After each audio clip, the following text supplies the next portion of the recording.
Halo semuanya, hari ini pada hari keempat ini kita akan ngunjungin salah satu kawasan pusat perbelanjaan gitu.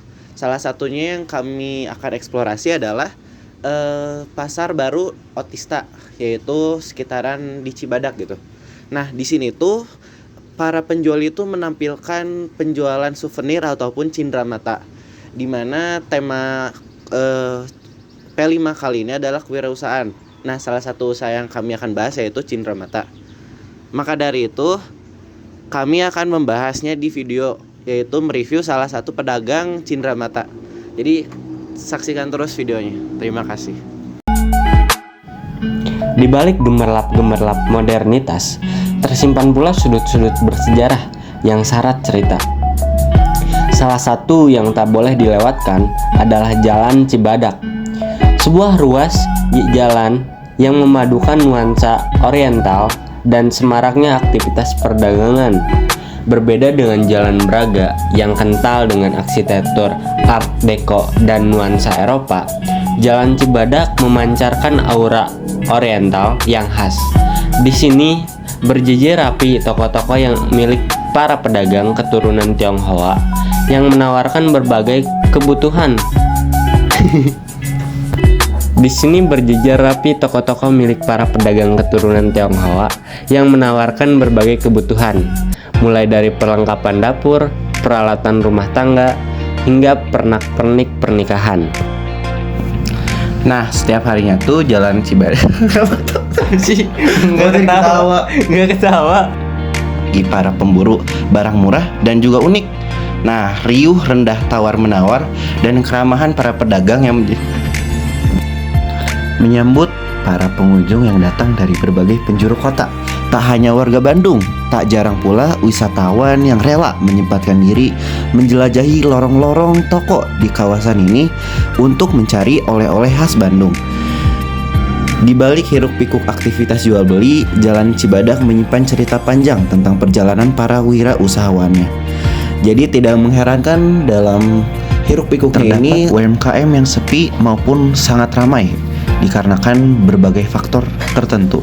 Sehingga menariknya di tengah keramaian ini terdapat keunikan tersendiri di jalan ini. Berbeda dengan kawasan lain yang ramai dikunjungi di akhir pekan, Jalan Cibadak justru lebih lengang di hari Minggu.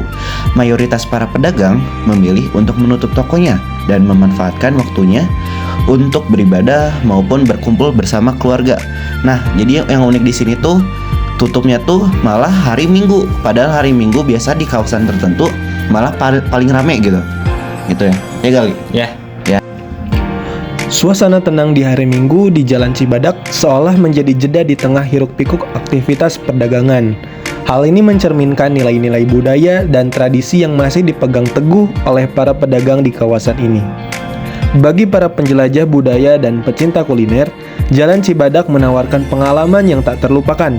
Di sini, Anda bisa menemukan perpaduan harmonis antara budaya oriental, kearifan lokal, dan semangat wirausaha yang membara.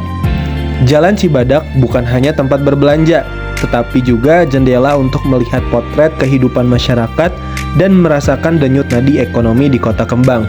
Dan pada kali ini, kami akan mewawancarai salah satu pedagang cendramata di Jalan Cibadak. Mari kita simak baik-baik. Itu masih lama. Ya, masih lama.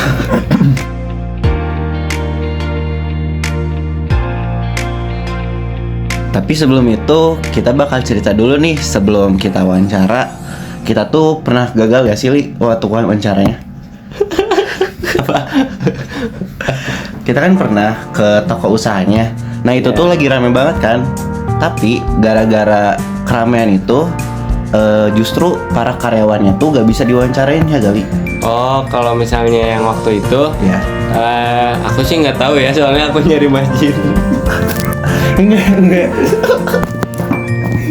Kita bareng waktu itu 3 hari. Yang mana? Yang mereka tuh lagi sibuk nge-packing karena Oh, iya. emang lagi hari Oh, sibuk iya. kan. Oh, iya. Jadi di hari kerja itu mereka hari beran kerja gitu, hari sibuknya. Sedangkan hari Minggu mereka enaknya tuh libur gitu. Iya. Nah, katanya kalau waktu yang pas buat wawancarain mereka itu harusnya pagi-pagi, karena kalau dari siang sampai sore mereka sibuk packing-packing pesanan orderan yang harus mereka kerjain gitu. Ya, cuman kita ada kendala juga nggak bisa pagi. Ya, terus juga banyak hal-hal menarik waktu kita ke pasar baru ini. Jadi ya selain ketemu pewawancara yang ramah juga banyak orang-orang yang menarik gitu, kayak apa, ada apa sih kok pada ketawa sih? Iya, kayak ada tiba-tiba ada orang gitu yang ngamuk-ngamuk, teriak gitu. Itu lucu sih sebagai apa, kita gitu, orang baru yang berada di lingkungan baru, tiba-tiba ada orang yang lagi teriak-teriak. Tapi yang lain itu justru mengajari kita. Ini tempat kita. Iya, tempat wawancara. kita. Nah, kita bakal wawancara nih. Tapi sebelum itu tuh, Ridwan beli apa sih kemarin? Kemarin aku sempat beli kipas angin tuh. Kipas angin. Kipas biasa tuh harganya cuma 7 ribuan doang. Jadi aku beli 2 gitu. Ya, itu termasuk cendera mata di usahanya. Ya, seru banget. Sekarang kita perkenalkan, kita dari SMA Negeri 10 Bandung. Saya Lia Sanugraha. Saya Muhammad Faris Fadilah. Saya Ridwan. Jadi di sini kami bakal mewawancara salah satu usaha yang ada di ke pasar baru ini. Jadi boleh perkenalkan, Om? Nama saya Ali Karim, nama toko usahanya Akbar Souvenir. Dari sekian banyak usaha, emang kenapa milih usaha souvenir ini? Ya, prospeknya juga lumayan agak cerah juga. Pertama kan ini banyak sekarang sedang musimnya nikah gitu kan, jadi barangnya juga barang abadi gitu, nggak begitu ketinggalan model semuanya. Oh, jadi biasanya orang-orang yang beli itu buat souvenir nikah Ya, yang buat hajat-hajat nikah, buat pesta gitu kan. Pesanannya juga 200, 300 sampai ada yang 1000 juga, 2000 sampai 10.000. berarti prospeknya cukup tinggi ya, Bang. Terus juga dari Pertanyaan selanjutnya Pak, dari penjualan souvenir ini, menurut Bapak sudah mengalami keuntungan nggak selama sekitaran sebulan ini? Ya, keuntungan sih udah namanya dagang udah pasti ada sih. Iya. Cuman ya kita ngambilnya dari kuantiti sih. Iya, semakin banyak orang beli semakin gede untungnya gitu. Berarti bulan-bulan ini tuh lagi rame-ramenya ya, Pak? Yang sedang musimnya hajat gitu kan, musim nikah. Kalau selama Bapak dagang di sini tuh ada nggak sih tantangan atau kendala-kendala yang Bapak alami selama berdagang di sini tuh? Ya alhamdulillah sih enggak sih, paling ya di itu aja sih, paling kadang-kadang barang kan susah juga, barangnya kosong gitu, paling gitu aja sih. Nah, cuman kita kan bisa minta mundur dengan orang yang itu kan, spek kita minta waktunya kan dimundurin 2 minggu 3 minggu kalau yang custom gitu, yang pesan. Iya. Kalau dari Bapak, apa sih harapan Bapak sebagai pedagang souvenir yang berdagang di daerah Cibadak ini? Ya harapannya ya ekonomi lah lancar aja gitu. Ya gitu aja sih. Kalau ekonomi lancar kan daya beli juga kuat gitu kan ya. Ya.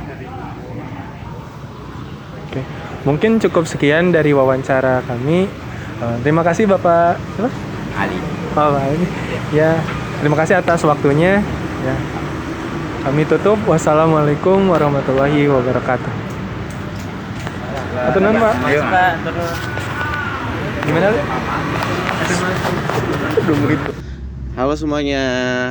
Hari ini kami udah melakukan eksplorasi ke berbagai pasar yang ada di sekitaran Cibadak. Nah, kami tuh udah menemukan nih banyak penjual dari yang menjual souvenir-souvenir gitu, kayak cindramata juga. Nah, kami pun menemukan ada orang yang memiliki sikapnya tuh lebih sopan, ada yang kayak gitu. Jadi kami mewawancarai orang yang waktu ditanya tuh lumayan ramah yang kayak gitu. Jadi kesimpulan yang bisa kami dapat tuh apa sih, Wan? Kalau dari aku sih yang paling aku dapat tuh tadi kendala-kendala yang Bapak alami gitu selama jadi pedagang souvenir di sana tuh. Jadi banyaknya permintaan dari konsumen yang pengennya custom, tapi si Bapak juga butuh waktu gitu untuk ngebuatnya. Tapi si konsumen ini pengennya waktunya cepat gitu di prosesnya juga.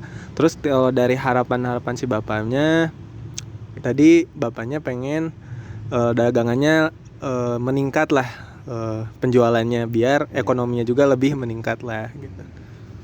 Kalau dari Ali sendiri gimana sih, Li? Yang aku simpulin, jadi kenapa sih Bapak milih usaha souvenir itu? Karena emang prospeknya tinggi. Jadi karena emang souvenir tuh banyak yang dibeli tuh oleh orang-orang yang buat souvenir nikah, dan sebulan tuh bisa kayak ribuan, 1.000 2.000 pesanannya gitu. Dan ya udah sih kalau dari aku. Iya, jadi penjualan dari si bapaknya juga waktu kita nanya, ada beberapa barang yang nggak bisa dibeli satuan, jadi harus dibelinya pack, jadi kayak ratusan ataupun puluhan, sehingga ya lebih untung lah si bapaknya. Sekian dari video hari keempat ini, terima kasih, Bye bye. bye. Udah tamat.